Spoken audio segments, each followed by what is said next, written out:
Thanks to Guatemala team for excellent presentation. Good morning, ladies and gentlemen. I am Tapan from India, and I am working in International Development Enterprises India.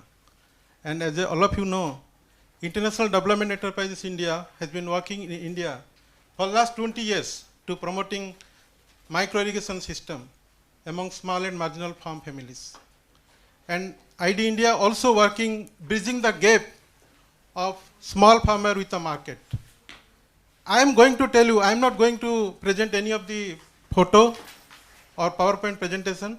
I am going to tell you a story of a farmer. In fact, in 6 months back, I have been to a very remote village in Koraput. Koraput is well known for highly tribal population in India. And I have been to that place and I met a farmer in that particular village. And the farmer name is Ghai Khilo. The farmer name is Ghai Khilo. He is a tribal farmer. So when I talked to him, I asked 2 years back what was the situation. So he said me that it was miserable. I said, why? What has happened to you? Now so much greenness and all, but you are telling there's a miserable condition. So he said, 2 years back, there was no agriculture in this particular village. And people are mostly depending on forest. And also, whatever the agriculture, the little agriculture they were doing, they're only doing the rain-fed agriculture. Only 4-month crop, that is only for staple crops. And both husband and wife, they used to work in the neighboring villages as agricultural laborers. The most piteous part of the person, what I realized, that they used to migrate to a neighboring states for at least 6 months and maximum 8 months. So these migrant laborers, what they used to do, they are hired by local contractors. They are labor contractors. They are labor contractors. So they hired these people and they give some advance to the farmer. So this fellow is handing over that money and he has to go to stay in the place, distance place, maybe 500 kilometers from the village or 700 kilometers from the village. And this farmers, this person, what he said, that he used to go to engage in the construction work. Construction work is a building construction, industry construction, and the person who is working there, they are forced to work from morning 6 to evening 6 o'clock. You can't imagine. And they are putting in a very bad condition. And there is no adequate food. And the piteous part is, this farmer cannot see to the family. He cannot talk to the farmer. Cannot talk to his family members. Cannot talk to his parents. Such a piteous condition. So, but there is no other way. Because whatever income they are getting from the forest, and what is the income they are getting from the 4-month rain-fed crop is not sufficient. So there is no alternative for the guy. So what happened? So he has to manage like this. 2 years back, he said that in the January 2010, he was preparing to go for migration work. But since a person is going for 6 months work, so he had been to a market to purchase something for his family members. So when he went to the market, the nearest market, that's a Kunduli market, there is a good market.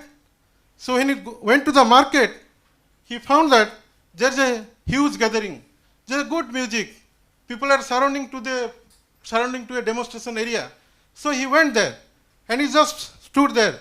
He saw that a man is operating a pump, a treadle operated pump, and lifting water from 10 feet of well.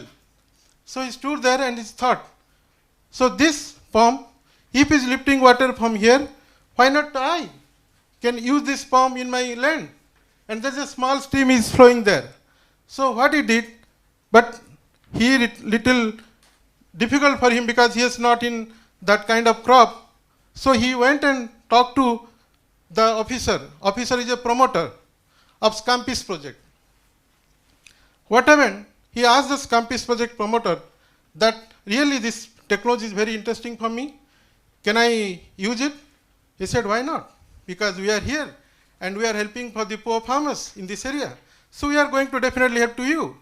So what happened?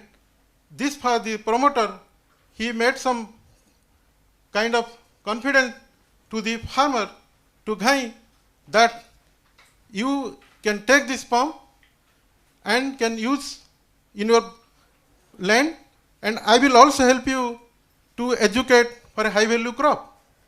So this fellow is very happy.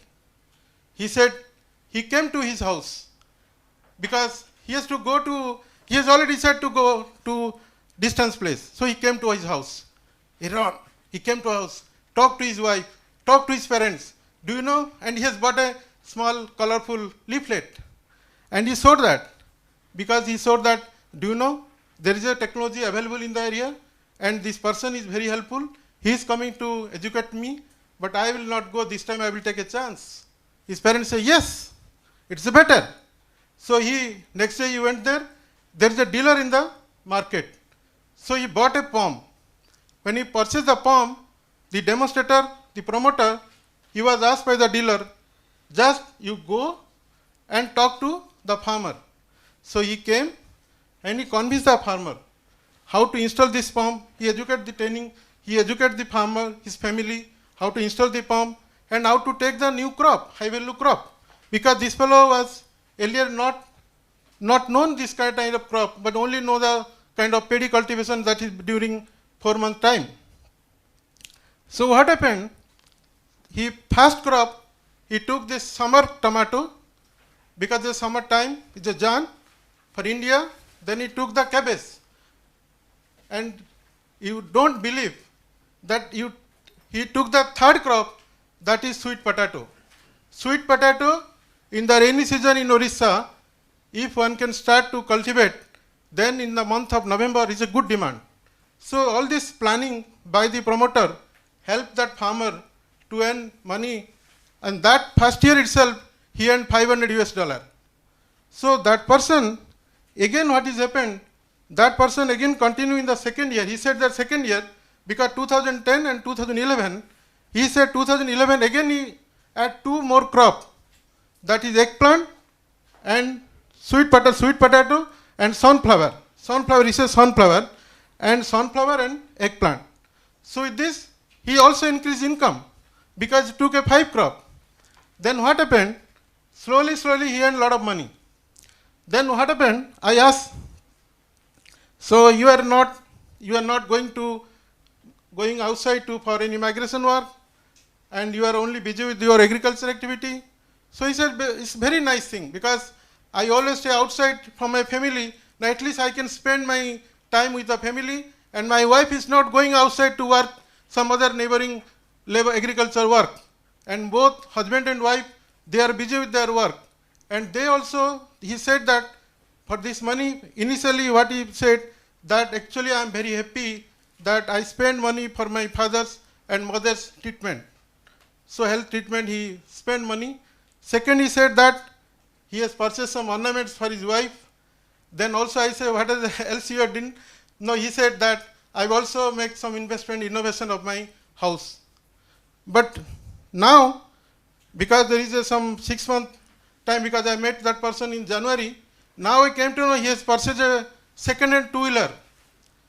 So I asked my promoter, you asked why he purchased? So he said, to take the vegetables, there are so many vegetables, to carry this vegetable I need a transportation, took the vegetable to the market and selling in the market.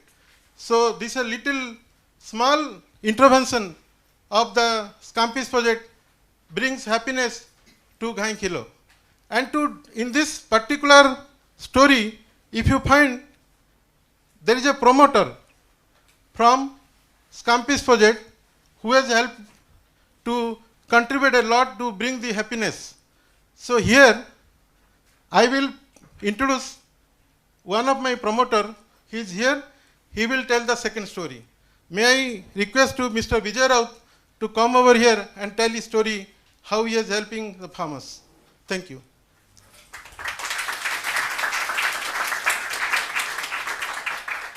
Yeah, I think you got the answer to your question about how the farmer actually got his return on investment.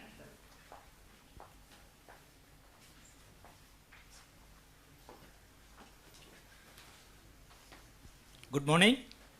I am Kumar from India. I am a promoter working in Scampis project, and I am doing for farmers, giving technical guidance for installation of a micro irrigation system and a preparation and installation of natural organic fertilizers. So I have got a lot of stories in my work. Now I am going to tell one. One village, Gumiguda, where many tribal families are living, and when I had gone to first time, I found so many barren fields are there.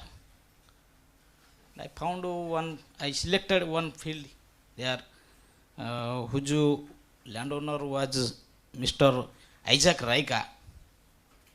I called him and asked with him about his land and my technical project and how and discussed why he not utilized the barren land.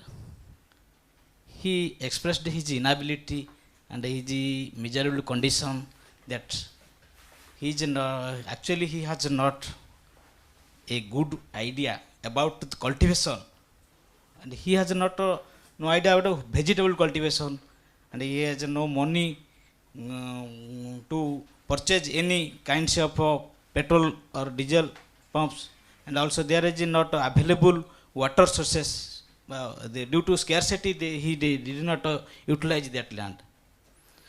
So I made a plan and I discussed with him for a minute. After that, he showed his interest about our technologies, and then I discussed and I told him about our price rate of our technology, which drum kit, which price is market price is about 40 US dollars. So he was surprised. What? I am a very poor man. How can I purchase it? So I again told him, no, there is a Scampis project with us, which I can supply you with a 90% subsidy, for which you have to pay only only $4 US dollars. Then he has also expressed his inability. No sir, I had no money, so how can I purchase? So I was in hopeless at that time. Then I made a plan and took him to the local dealer, how he get the drum kit, and discussed with the dealer. Lastly, dealer agreed to supply the drum kit with a condition that to return the amount in the next week. Isaac Raika was agreed with and told he will return the amount by borrowing some relatives next week. Then we supplied the drum kit and made all arrangements and planted some vegetable seedlings like tomato, chili, and eggplants in their field. After a week, the family members like his wife and children were helped him in his work. After a week, the field was so green, and they were very pleased. They are happy because it was a new system for them. Then I organized the other activities like in that village, like SHG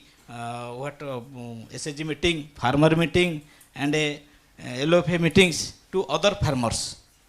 But they could not. But they did not respond to me.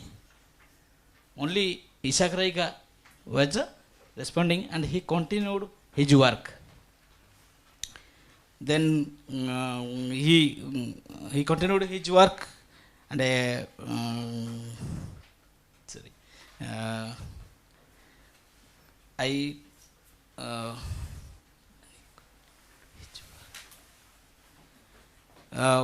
also then I made so many night halts for the activities like jo SHG meetings and farmer meetings. Then days upon days after some days he harvested some green foods, flowers came and green foods. When the other farmers seen it, they in the I just lost something. When the Isakaraika did it, other farmers and neighbors of his village and he were criticizing him. Why are you doing this? Unnecessarily wasting the time. What will be the benefit of you? But he didn't care it. He continued his work. After some days, he got some. He harvested more vegetable crops and ate in his family and shared to the neighbors, and surplus crops he sold in the market and earned money. First time he earned money, earned $4 US dollars in the market, and he bought a sari and a towel for him, a sari for his wife, and some dresses for his children. When the family members saw it and wear it, they were very happy. Their happiness we can't express. Oh, in the meanwhile, other villagers were seeing the reality, and they understood and felt that they are guilty and guilty with his shame, and tried to develop their relation with the Isak Raika, and interested to cultivate their lands by using our this micro irrigation system. And he also came to me and requested to cultivate like this, and I also supplied one Musia Gamango nearby the field of Isak Raika, and cultivated by supplying drum kit, and cultivated like chili, tomato and eggplants. Besides, other peoples of their village also seen it, and who were criticized the Isaac and his families also slowly came to Isaac and his families to develop their relation by sharing the crops, and also it was slowly the increased the economic condition of the Isaac. After all, he got 5,000 rupees, that is 100 US dollar after this season. After that, this season from that crop, and he was a old debt. He cleared his old debt out of his 100 US dollar, and purchased some other things like dresses, and he invested some money for purchasing one cycle, etc.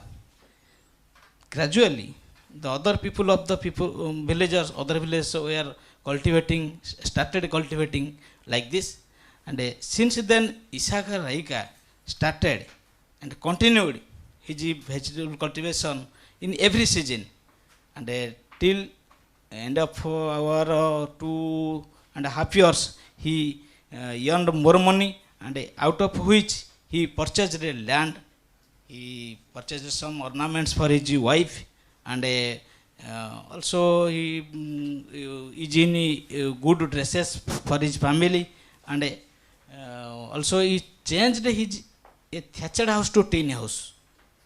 Now he is in good condition, and those people who are not liking him and his family to participate their cultural functions also now welcoming him and cooperating him in every functions. It was only possible for his positive attitude and a great deal trust on me.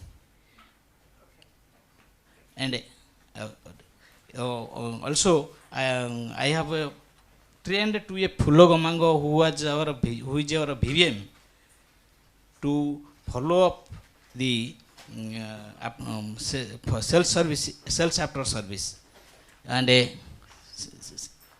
sales after service, and he is selling all types of spare parts of our technologies to the users, and all the villagers and sideway village farmers are cultivating now in every season by using our MS systems.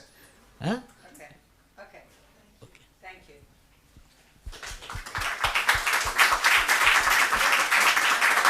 Okay, so now we have Susanta from our last India colleague. Thank you. I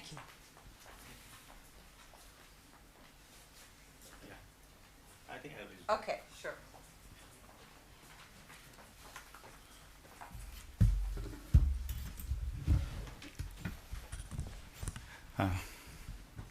Ladies and gentlemen, good morning to you all. I am Sushant Ananda. I am the Chief Executive Officer of a IFAD funded project working in the eastern part of India in Odisha. The project is basically Odisha Tribal Empowerment and Livelihoods Program.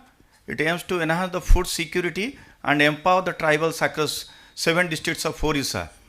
The project started way back in 2004 and starting with a base level of around 20% families having food security. In 7 years' time, we have around 72% having food security in that region. That's a different story. Friends, I'm going to tell you how MIS has been upscaled in Odisha, in particular in our region, and it is able to provide year-round cash flow to the poor tribal farmers, enabling them to overcome poverty in the shortest possible time. The area where we are operating, rainfed agriculture is the most significant livelihood for thousands of farmers residing in that area. These poor tribal farmers have suffered as water is the most limiting factor of farm productivity, and because of climate change and erratic rainfall, there has been a stagnant farm yield and consequential poverty and food insecurity in that region. The government and the program is trying to address this through various interventions. Thanks to Copernicus and IFAD, we had the intervention of Scampis way back in 2009. And by now, Scampis has covered around 15,000 plus families in 265 villages of 2 districts of OTLP area. Scampis effectively has demonstrated use of micro irrigation system and water and energy efficiency. It also so that the vegetable area in that region has grown, the cropping season, the productivity, the fruiting time and the yield, everything improved. The farmers were able to get an additional income of around 200 to 300 US dollars through use of this micro irrigation kit in a small area of 10 to 20 square meter. There was a need to upscale this MIS once the grant came to an end this year. There was a demand from other stakeholders to have this type of MIS kit to enhance the food security and income. Since the Scampis project came to an end, the 3 constraints in upscaling was that this was to be taken up in other areas also.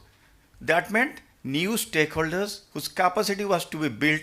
The capacity was built by having exposure visits to the farmers who Scampis project had already taken up, taking these farmers to the new areas where this is going to be upscaled. The biggest challenge was the grant in form of Scampis, which provide around 90% subsidy to the farmers to purchase the irrigation kits were no more available. But the opportunity came from two of India's national programs, the National Mission of Micro Irrigation and the National Mission of Horticulture, wherein around 80% of subsidy was available for purchase of micro kits. The other construct of Scampis was that the drip liners, the sidewise drips, they were flat tubes and was unable to withstand variable pressure. So in the upscaling approach, we went a bit ahead, modified the technology, and we have the round drippers now, which is able to withstand the variable pressure of the undulating terrain where you are working.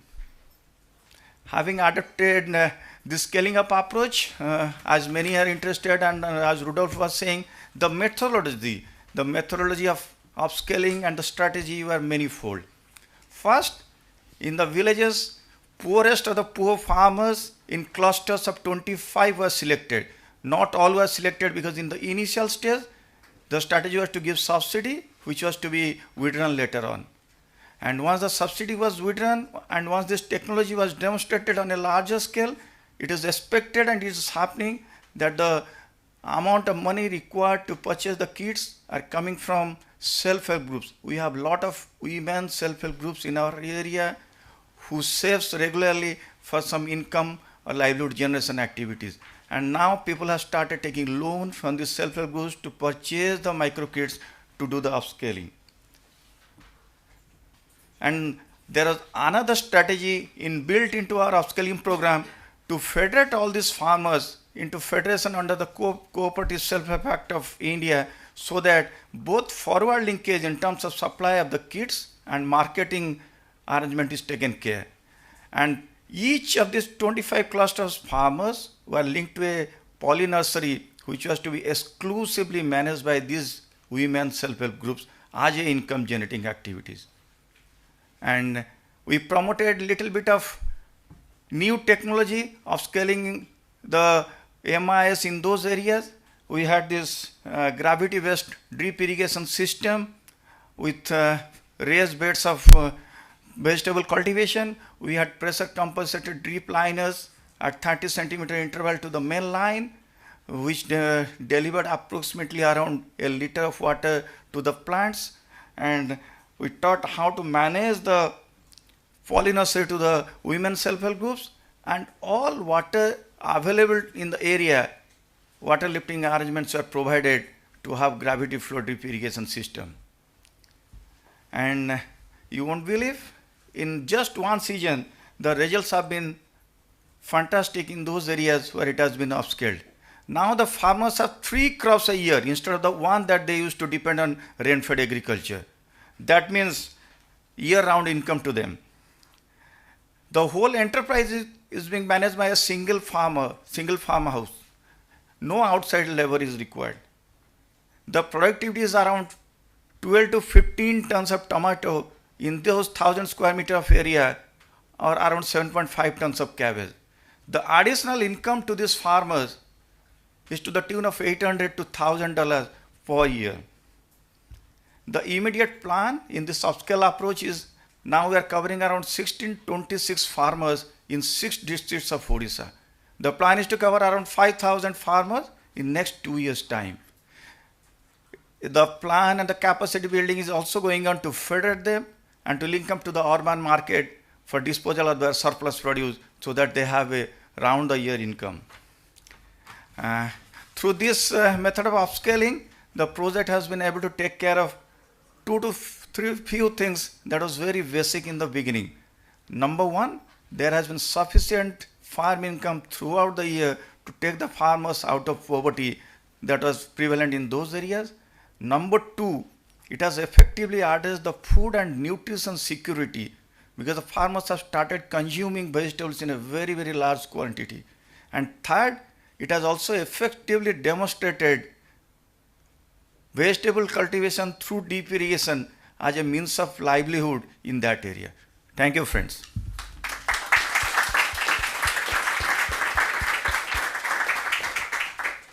Thank you. That was really inspiring. Questions? Yes, ma'am. Yes, yes, you may. Thank you. Esse Nilsson Sida. I just have a question whether there's been any increased employment opportunities for those people who have not got access to land, landless people. Okay. Yes. Can Yes. I answer questions one by one so that I won't miss out? Okay, if you wish so. Okay, why don't you go take that microphone there then? I think we have, from SIDA. Yeah, we have a huge program of land allocation going on in the program area also. The strategy is to have land to all the landless. In our program area and across all the tribal subbelt of Orissa, we have landlessness of around 22%, absolute landless. And you'll be happy to know that in our program area in last 3 years' time, we have provided land titles to almost 15,000 families. And many of them are covered under this. So the employment opportunities not only in this, we have various livelihood options that is also being taken care of. Like poultry, we are a poultry surplus area now. They are also taking off goatery and various other livelihood options other than this vegetable cultivation. Okay.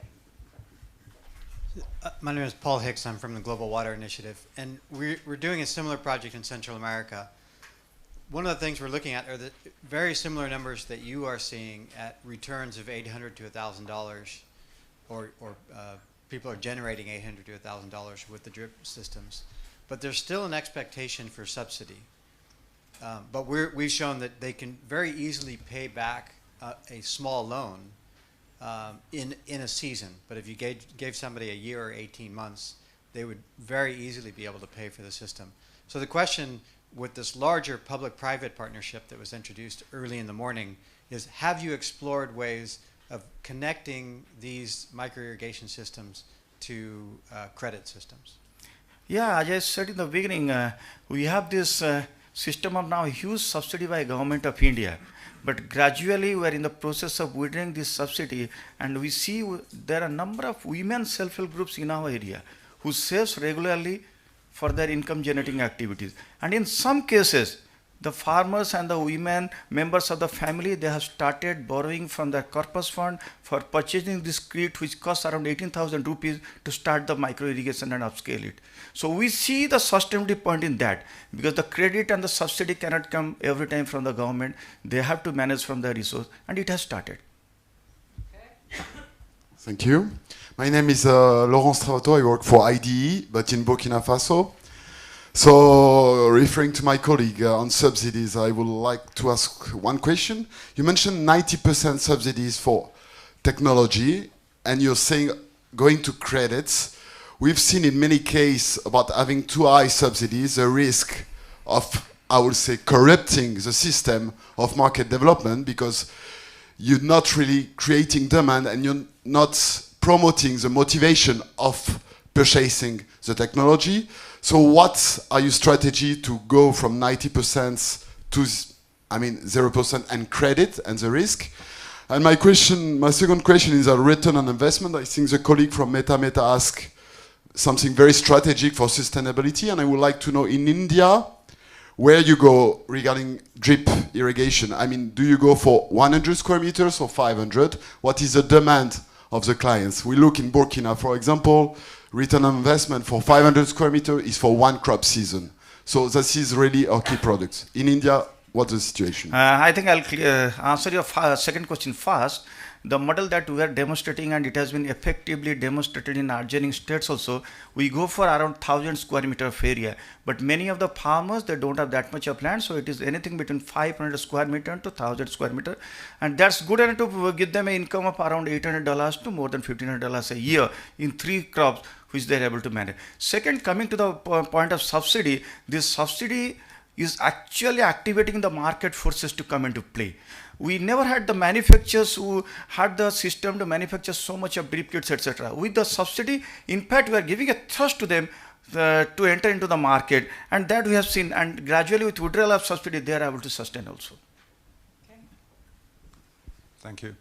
My name is Jomfried Neumann. I'm a consultant to GIZ. My question is this question related to market. You have a very strong upscaling effect. You must have excellent demand in the market, and you must have very good access of the farmers to the market. Was it never a problem to you? Because of the changing economic scenario, we have a huge urbanization going on, and the demand for this type of organic foods coming from the tribal belt is very, very high. So what I also try to emphasize in my story is that we have farm federations, those who are linked to some of the companies, those who do sorting, grading and storage and carrying all these things to refrigerated vans to urban areas. That has also started because urban areas are deficient in green vegetables. So this is taking care of that. We had a small video. I think we don't have the time for that photo slide. Otherwise, we would have shown you how it has gone to the urban market also through private partnership. Yes, I've seen you guys. Let me just do it from back to the front. Okay, my name's Rose Nikuri from the Water Services Trust Fund, Can Kenya. you show that video? Yeah, please. From what I've seen from your presentation is like this technology is mainly being used for vegetables, tomatoes, and the short-term crops. My question is, would it be suitable also for the long-term crops? I don't know whether you plant maize or beans in India, or if it's not, what are the challenges? Yeah, we go for long-term crops like mango, if you know. Many of the horticulture crops which are perennial in nature and stay in the field for 10, 20 years, in the initial stages for their survival, we go for this deep irrigation also. That is why we have a national horticulture mission which gives huge subsidy for this. Many of our mango plantations and horticultural plantations, they take up, even the bananas, they take a micro irrigation system. These drip liners and drip lines. Okay. My name is Mero Biero. I work for CWS in East Africa. I'm very happy about the presentation. And Thank you, ma'am. You mentioned about involving the poor of the poorest in the communities. I would like more elaboration on that, because the trend is that with the new technologies, the most vulnerable households in the communities are left out. How do you go about that? As I told you in the beginning, we are working there for last 7 years.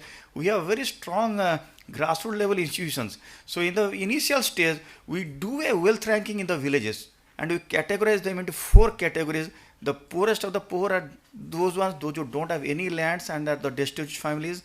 The second one above them is that those who have lands but not enough to earn livelihood throughout the year. Third is the landed person who has enough to earn livelihood throughout the year. And the fourth, the richest one, is that who has a job outside his village or in the government, who is much better off. So with this classification in the village, we have the beneficiaries ready, and we tackle the poorest of the poor in the beginning. Because for the others, they can avail the credit and they can avail other facilities from the bank and take it up. So it's only the poorest of the poor who are given this type of support by the program of the government.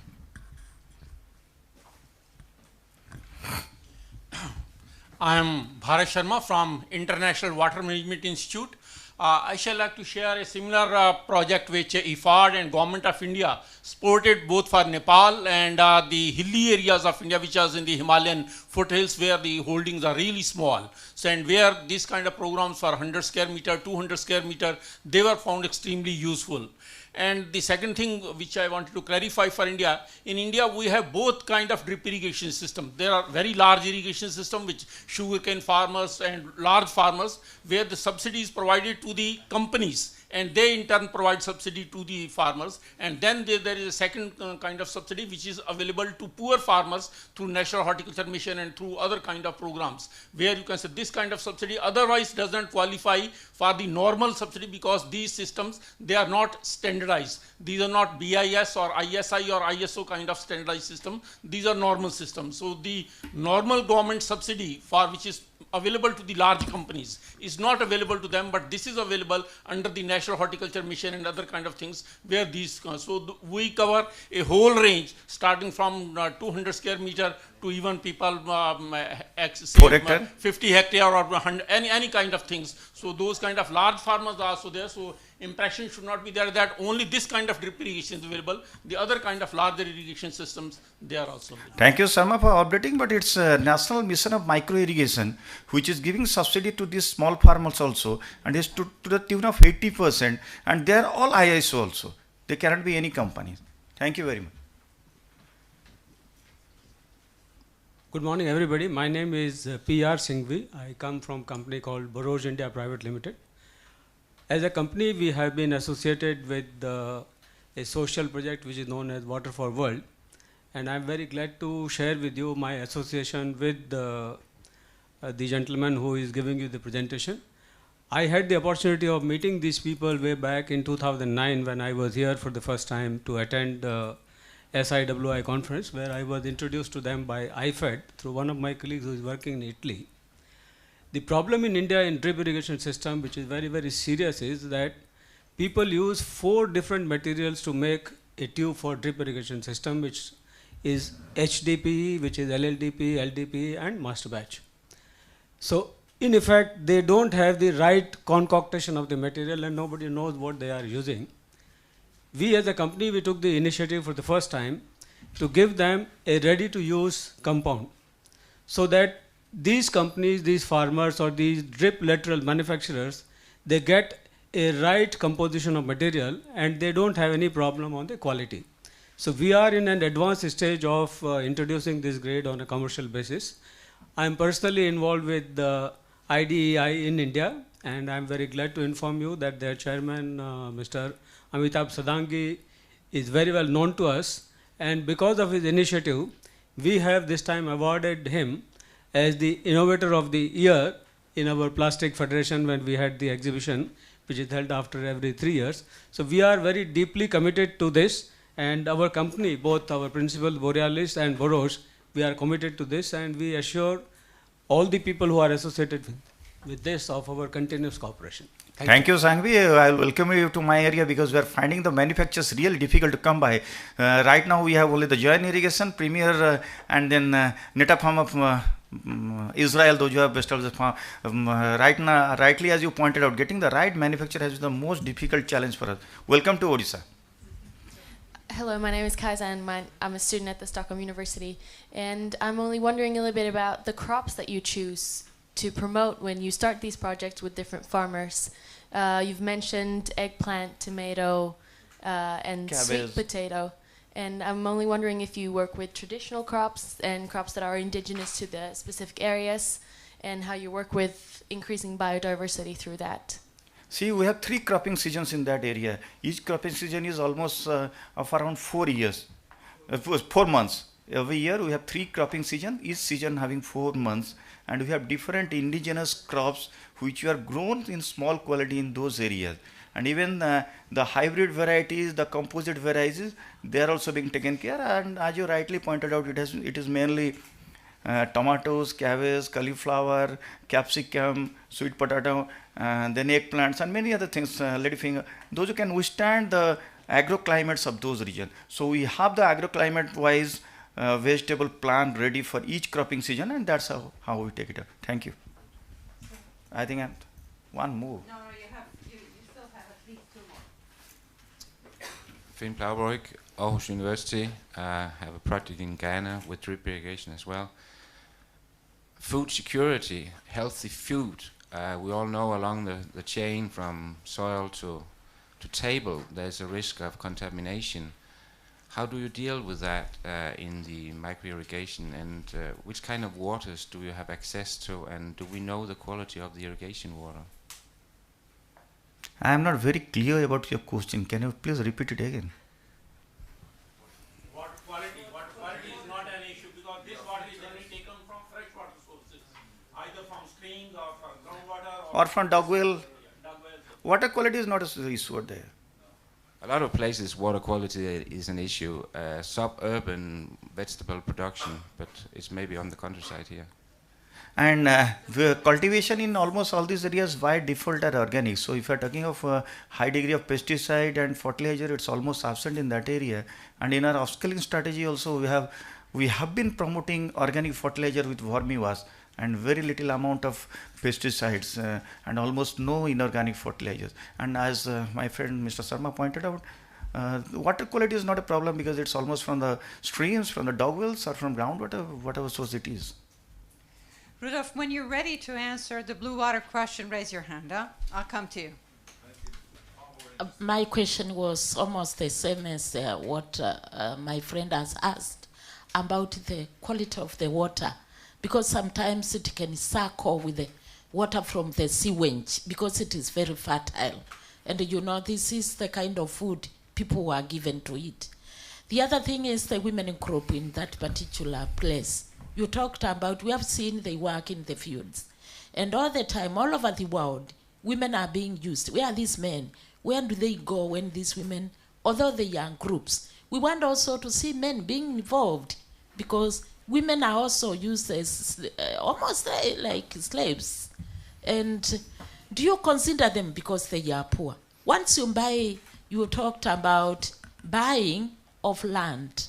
And when you talk of buying a land for these poor people, you put them together. In fact, they don't have a space. It's good to consider them as women and the children.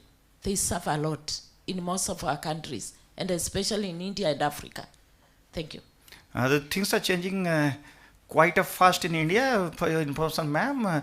Once we empower the women, and once the women know the technology or anything, it's the whole family which gets empowered. Once you empower the women and once you involve in the project, you open the entire windows of the world to the family. So that's how we look at that. And our project and the government is trying very hard to empower the women in that area. And things are changing very, very fast. We agree with that, but we want also our men to be involved, not our women to work in the field all the time. Thank you for your suggestion. It's the both way. I'm Lucy Maas, and I'm a livestock person. Before yesterday, I was still in Orissa. These tribal people are actually animal-oriented people. Yeah, they're basic of the farming systems are the sheep, the poultry, and sometimes the cattle.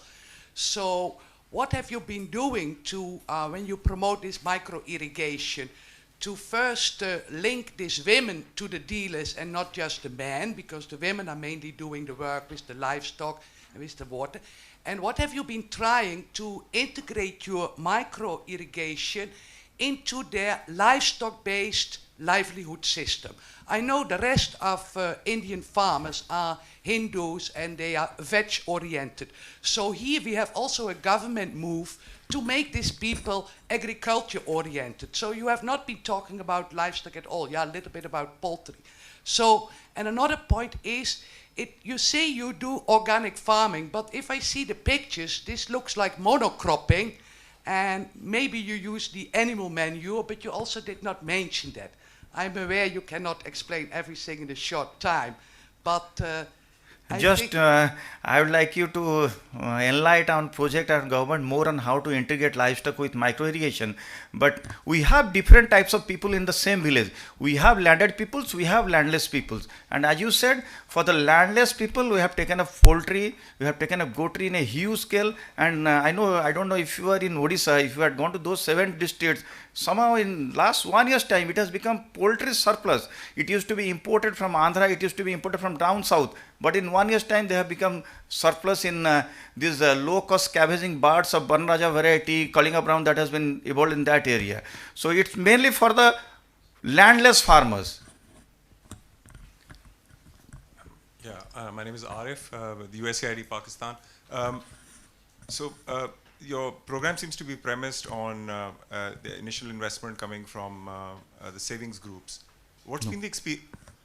No. Initial investment coming through subsidy by the government of India. Currently, but you're saying in extending the program to 5,000 farmers, you plan to rely on these on these savings groups. Yeah. So once the whole thing is demonstrated effectively in the field, and once the farmer knows that they're able to earn around $1,000, enough to get out of the poverty, and we have seen other well-off farmers in that area trying to take loan from the women self-help cooperatives, which is around 20,000 for these drip kits and to start the work. Okay, so my question is that your future programs are premised on these savings groups. What's been the experience in other parts of India where you don't have savings groups? So, for example, in Gujarat or Maharashtra.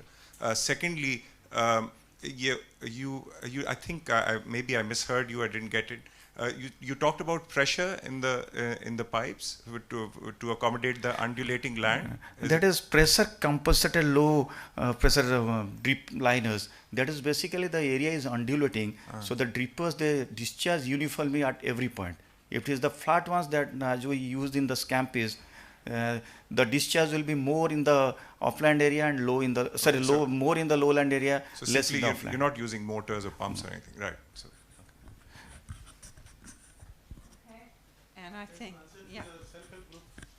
Can I answer to your self-help group kind of thing?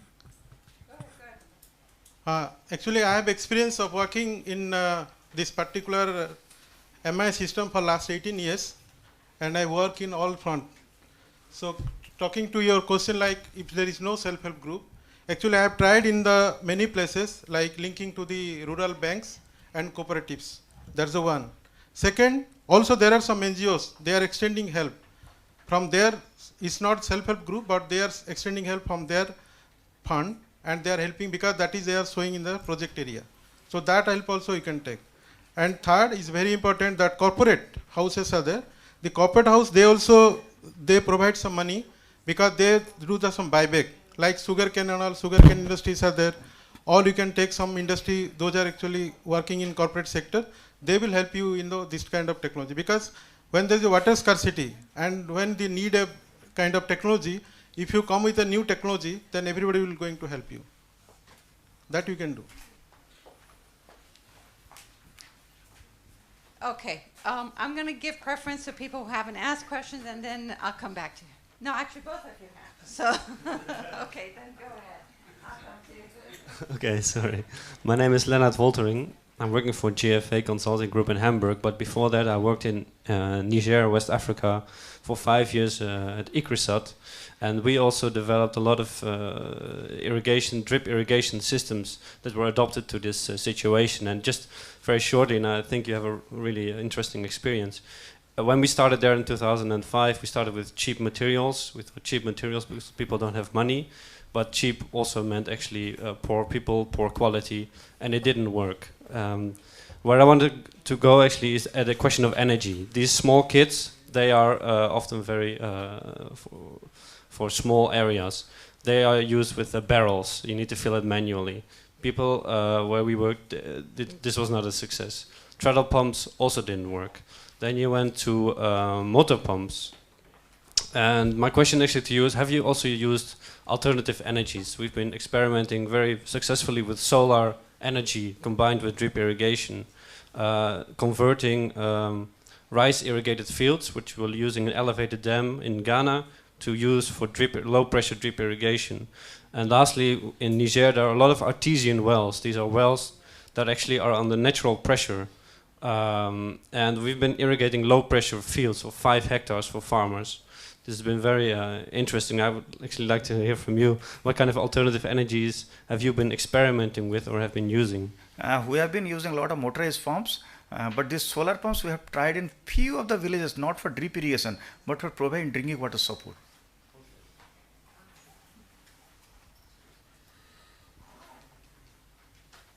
Thank you very much.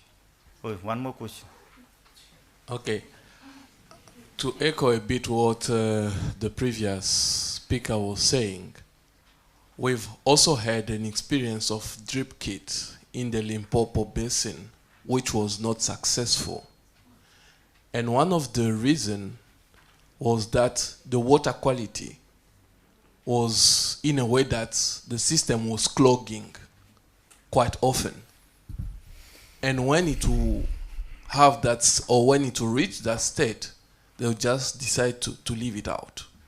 So I would like to find out from your experience, are you not judging success too early, or are you not encountering such challenges? Because so far I haven't heard much challenges on how you are actually implementing this micro irrigation. Yeah, if you have seen the diagram that I had projected. Success never comes too early. If you have seen the technology diagram that I had shown, we have filters when the water comes out to take care of clogging, etc. And the farmers are taught how to wash these drippers to get rid of this clogging. And it's not too early. Scampis was there for 3 years. They have effectively demonstrated that this technology can work in that area. And On an average, as my other friends from India have pointed out, we have very good systems which has almost worked for 5 to 10 years in different parts of India. So they can work for 10 years, cost effective, and he has some experience of previous practices for cleaning and for preventing clogging of the equipments are being taken care of. Can I respond to your question? Yeah, we train farmers. There's a critical element of promoting an MI system. See, only talking here about that to promote the MI system is good to listen, but farmers, unless until they are educated, they will create a hell lot of problem for you. Because the emitters, what you are telling that is clogging part, that's the emitter part. Emitter is there, a micro tube is there, definitely there must be no clogging. If there's a dripper, you need to see which kind of dripper. So there is a clogging. But clogging is not a difficulties part. Clogging, you need to educate the farmer how to avoid that clogging, because of filtration and all that. How can you take care of the particle, external particle to get into the pipe? And second also there is acid treatment. So those things, some kind of minimum knowledge should be there with the farmer. So it will not be there. But I have seen people don't use, because if they are not educated properly. But in Scampis project, we have done, like we have 10 promoters working with us, and also we have developed village-based mechanic. So these village-based mechanic, they are the farmers, they are trained to how to tackle this kind of situation, and they are in the village, they are giving after-sales service to this kind of problem. Okay. Thank you very much for your keen interest. For any further clarification, please contact me, susanta@otlp.org. I welcome Mr. Sangvi to our area, and lady livestock expert to educate more on how to integrate MIS with livestock. Thank you very much for your keen interest. Okay.